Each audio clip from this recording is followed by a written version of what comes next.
Shalom Bapak Ibu Saudaraku, kita bersyukur Tuhan pertemukan kita di hari terakhir minggu ini. Ini sukacita besar untuk saudara dan saya. Mari kita yang bersyukur atas penyertaan Tuhan di sepanjang minggu ini. Dan sebelum kita beranjak memasuki minggu yang baru, kita kembali bawa kesediaan kita untuk menerima firman Allah. Dengan percaya lewat firman Allah ini, kita semakin yakin kalau kita punya Tuhan yang baik, yang akan selalu menyertai dan memberkati kita. Kita awali dengan doa saudaraku, mari kita berdoa. Tuhan Yesus yang baik, terima kasih atas penyertaan-Mu yang terus berlaku dalam hidup kami dari waktu ke waktu. Kami percaya semua ini adalah wujud cinta Tuhan atas kami. Maka biarkan kami bersyukur atasnya, sehingga lewat syukur yang ada, kami kembali memberi diri untuk bersedia melakukan apa yang terbaik bagimu, demi untuk kemuliaan nama-Mu di kehidupan kami, baik hari ini, besok, dan sampai selama-lamanya. Untuk apa yang kami minta ini Tuhan, berfirmanlah, karena kami sedia mendengarkannya. Demi Yesus Tuhan kami sudah berdoa kepada Bapa di sorga. Amin. Saudaraku, bacaan Alkitab kita di Sabtu pagi ini terambil dari kitab Kisah Para Rasul pasal 4 ayat 18 sampai 22. Bagian Alkitab ini dibacakan demikian. Dan setelah keduanya disuruh masuk, mereka diperintahkan supaya sama sekali jangan berbicara atau mengajar lagi dalam nama Yesus. Tetapi Petrus dan Yohanes menjawab mereka, silakan kamu putuskan sendiri, manakah yang benar di hadapan Allah, taat kepada kamu atau taat kepada Allah. Sebab tidak mungkin bagi kami untuk tidak berkata-kata tentang apa yang telah kami lihat dan yang telah kami dengar. Mereka semakin keras mengancam rasul-rasul itu, tetapi akhirnya melepaskan mereka juga, sebab sidang tidak melihat jalan untuk menghukum mereka, karena takut akan orang banyak yang memuliakan nama Allah berhubung dengan apa yang terjadi. Sebab orang yang disembuhkan oleh mujizat itu sudah lebih dari 40 tahun umurnya. Saudaraku, tema renungan kita di Sabtu pagi ini dituliskan demikian dalam Sabda Bina Umat, bersaksi dalam kebenaran. Saudaraku, kalau kita memahami kehidupan yang kita jalani ini sebagai orang bijak, maka di dalamnya yang selalu diminta kepada kita adalah melakukan kebaikan, ya, bukan keburukan. Karena orang bijak selalu berorientasi kepada hal-hal yang benar, ya, tidak membangun kehidupannya ke arah yang salah, ya. Namanya saja bijaksana, ya, artinya orang yang betul-betul tahu apa yang adil, ya, apa yang jujur, ya, sesuatu yang ikhlas tanpa pamrih, ya. Jadi ini konteks kehidupan orang-orang yang bijak, yang cenderung memiliki hikmat, akal budi, pengertian, dan juga iman yang teguh. Saya pikir ini baik saudaraku untuk kita melihat fenomena hidup ini. Karena sadar atau tidak, kita harus ada di situ.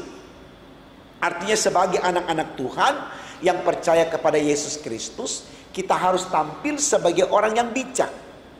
Karena sebagai anak Tuhan, kita tidak diminta menjadi anak yang serakah, ya, anak yang tidak berbela rasa, tidak. Ya.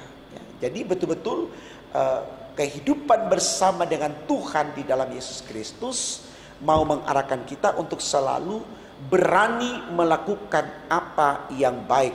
Kendati pun, ya, kita menghadapi banyak tantangan yang hendak menghambat, melarang, menghentikan untuk kita melakukan itu. Jangan pernah situasi itu mengkondisikan kita.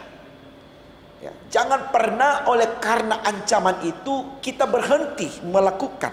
Jangan, saudaraku, ya, karena sekali lagi kalau kita berkata kita orang yang berhikmat, orang yang beriman, kita adalah anak-anak Allah, ya, yang ada pada kita adalah keberanian menyatakan kebenaran firman Allah. Kita ambil contoh Daud ketika dia berhadapan dengan Goliat, dia tidak pernah takut, ya, karena dia bangun kekuatannya, dia bangun semangatnya dalam nama Tuhan, ya. Dan akhirnya kita lihat, saudaraku, bagaimana Tuhan bekerja kepada Daud yang berani mengatasnamakan dirinya, yaitu Allah, ya, untuk mengalahkan Goliat. Dan itu terjadi, saudaraku, ya. Sama dengan kita ingat betul tentang Daniel, juga Sadrak, Mesak, Abednego yang berhadapan dengan ancaman yang luar biasa, ya. Mereka akan dibakar di dalam api yang dikatakan 7 kali panasnya, ya. Api seperti apa sudah itu, ya, Bapak Ibu Saudaraku, ya. Bahkan mereka pun diancam, ya, untuk dibuang ke gua singa, ya. Tetapi kemudian kita bisa lihat di situ singa-singa yang kejam, ya, tidak menyentuh atau merobek kulit mereka. Jadi ini menunjukkan bahwa sesuatu yang kita bangun dalam nama Tuhan, ya, itu tidak akan mencelakai kita, ya. Kalaupun kemudian karena kebenaran itu, saudaraku, benar, ya, kita kehilangan kesempatan untuk hidup, katakan mati, ya, tapi tidak berarti kita akan mengalami kematian yang kekal. Karena kebenaran yang kita lakukan justru menjadi jalan bagi kita untuk menuju kehidupan yang kekal. Yang orang bilang itulah keselamatan. Jadi jangan berhenti, jangan pernah takut, ya, untuk melakukan apapun yang baik, ya. Seperti kita tahu persis, ya, semangat yang dibangun juga oleh Paulus, ya. Bagaimana ketika dia berkata hidupku adalah Kristus, ya, dengan mengaminkan matinya adalah keuntungan, betul-betul dia melakukan seluruh kiprah hidupnya atau di totalitas hidupnya hanya untuk Yesus. Dia mengabdi, dia melakukan itu, ya. Dan ini senada dengan apa yang ditulis dalam tema kita, bersaksi dalam kebenaran. Jadi tidak ada kepalsuan, tidak ada kebohongan, tidak ada kemunafikan, tidak ada kepura-puraan. Kita melakukan itu karena kita sadar kita sudah diberkati, kita sudah dikasihi, keselamatan dijanjikan kepada kita, sehingga refleksi hidup kita hanya dalam konteks yang benar atau yang baik, ya. Jadi ini sekali lagi baik sekali, Bapak Ibu Saudaraku, untuk kita renungkan dalam kehidupan kita, ya. Dan ternyata kalau kita lihat dalam bacaan kita, saudaraku, hal-hal ini juga dialami oleh Petrus dan Yohanes. Mereka diancam untuk jangan lagi melakukan pekerjaan yang baik, yang benar dalam nama Tuhan. Bayangkan, lewat pengadilan kemarin yang sudah kita baca di bacaan kita, ya, di pengadilan ahli-ahli Taurat, tua-tua Yahudi dan seterusnya.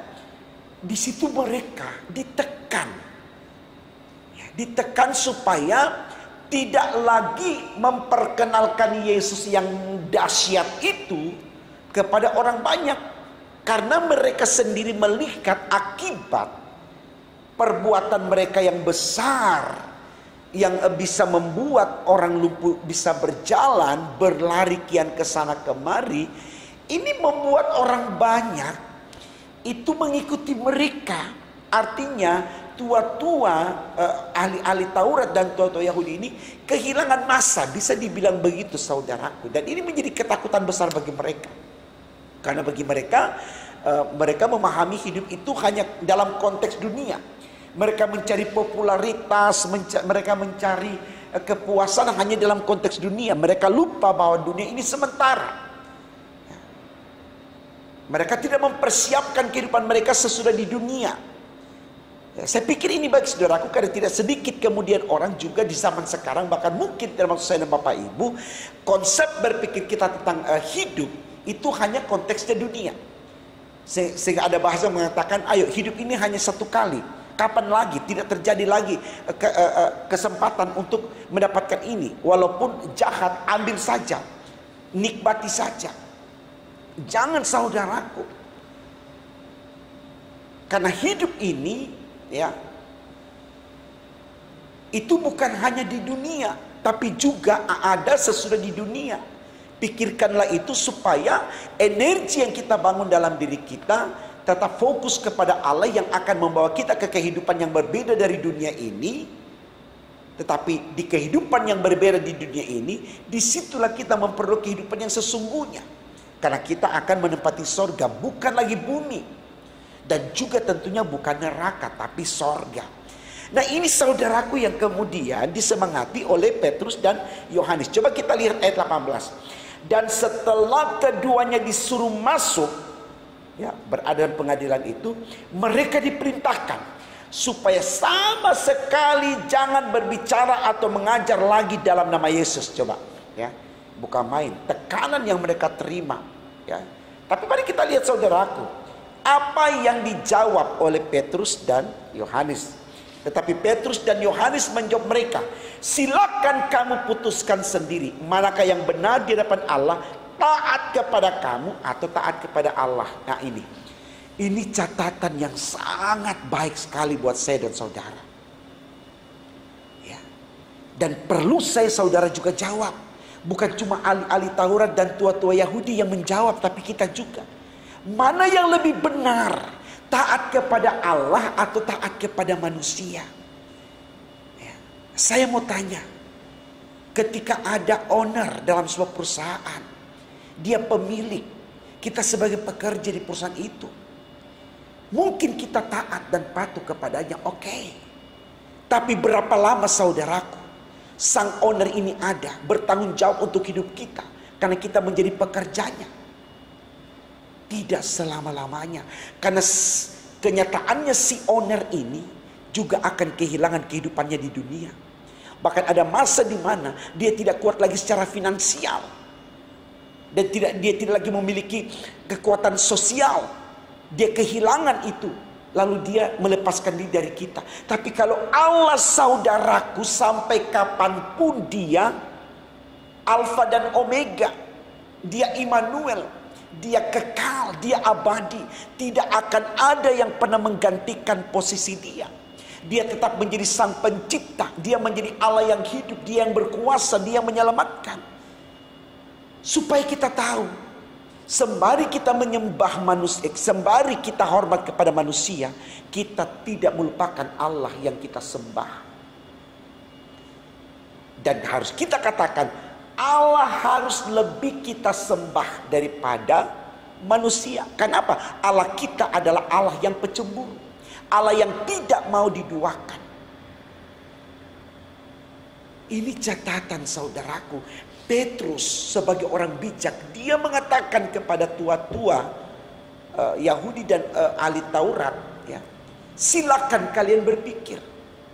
Tapi menurut kami, apapun alasannya, ditekan sekalipun, dilarang sekalipun, diancam mati sekalipun, kami memilih menyembah Allah bukan manusia. Wow, ini satu pembelajaran baik buat saudara dan saya. Lalu kemudian saudaraku, dalam ayatnya ke-21 katakan begini, mereka semakin keras mengancam rasul-rasul itu, tetapi akhirnya melepaskan mereka juga. Coba, tekanan demi tekanan terus ditujukan kepada Petrus dengan Yohanes. Tujuannya supaya Petrus Yohanes bertekuk lutut, takut terhadap mereka. Dan mengiyakan. Akhirnya mereka bilang, ya kami sembah engkau bukan Allah, tapi tidak saudara. Petrus dan Yohanes kekeh, teguh, total penuh. Dia hanya menyembah Allah. Karena dia tahu Allah yang dia sembah tidak meninggalkan dia dalam peradilan tua-tua Yahudi ahli Taurat. Karena firman Tuhan sudah berkata, saudaraku, ketika engkau di pihak Allah, siapa lawanmu? No, tidak ada. Ini kekuatan Petrus dan Yohanes. Dan benar apa yang dikatakan firman, semakin engkau ditekan, semakin engkau merambat kenyataannya. Akhirnya tua-tua Yahudi ahli Taurat mengalah. Dia mengalah. Dia tahu apa yang diputuskan Petrus Yohanes memang itu yang betul. Dia lepaskan. Dia berikan kebebasan kepada Petrus dan Yohanes. Ya, karena dia tahu kekuatan Allah lebih besar daripada kekuatan mereka. Dia tahu lewat mujizat, lewat pekerjaan besar yang dilakukan oleh Petrus Yohanes, banyak orang mengikuti mereka. Dan ini menjadi ketakutan. Kuasa Allah itu lebih besar, saudaraku. Kuasa Allah itu lebih dahsyat. Jangan pernah takut. Ayatnya yang ke-22 dikatakan begini dalam bacaan kita. Ya. Ayat 21 sampai 22. Mereka semakin keras mengancam rasul-rasul itu, tapi akhirnya melepaskan mereka juga. Sebab sidang tidak melihat jalan untuk menghukum mereka, karena takut akan orang banyak yang memeliharkan nama Allah berhubung dengan apa yang telah terjadi. Karena mereka melihat, wow, pengikut Petrus dengan Yohanes banyak banget. Siapa yang buat ini? Tuhan. Mereka menjadi percaya. Ini menjadi satu ketakutan bagi orang yang berkuasa pada waktu itu di Yerusalem. Bayangkan, walaupun dia punya kuasa, ternyata dia juga takut dengan Tuhan. Ya. Ini membuktikan jangan kita menduakan Tuhan, jangan kita mencoba untuk mengalahkan Tuhan. Tidak akan bisa, saudaraku. Tuhan itu penentu dalam hidup kita. Ayat 22 dia katakan, sebab orang yang disembuhkan oleh mujizat itu sudah lebih dari 40 tahun umurnya. Artinya dia sudah besar. Dia sudah bisa menceritakan kepada orang lain apa yang dia alami dalam kenyataan yang betul-betul nyata dan memang disaksikan oleh orang lain. Dan ini menjadi bukti bahwa orang akan lebih mempercayai Petrus dan Yohanes di dalam mereka merefleksikan kehidupan dari waktu ke waktu. Jadi, saudaraku, teruslah bersaksi dalam kebenaran seperti yang Tuhan inginkan. Jangan membelokkan kebenaran Allah lewat kekuatan intelektual kita. Firman Tuhan dalam Amsal 1 ayat 7a katakan, takut akan Tuhan adalah permulaan pengetahuan. Kalau Bapak Ibu sudah punya pengetahuan, takutlah akan Tuhan. Bukan semakin Bapak Ibu pakai untuk mencari kebebasan di dunia, untuk meraih harapan dan cita hidup di dunia. Jangan. Tapi pakailah pengetahuan itu untuk membangun kekuatan spiritual. Karena dari pengetahuan itu Bapak Ibu akan tahu mana yang baik, mana yang tidak baik. Dan disitulah Bapak Ibu akan semakin teguh di dalam iman. Berjuang untuk ini, saudaraku.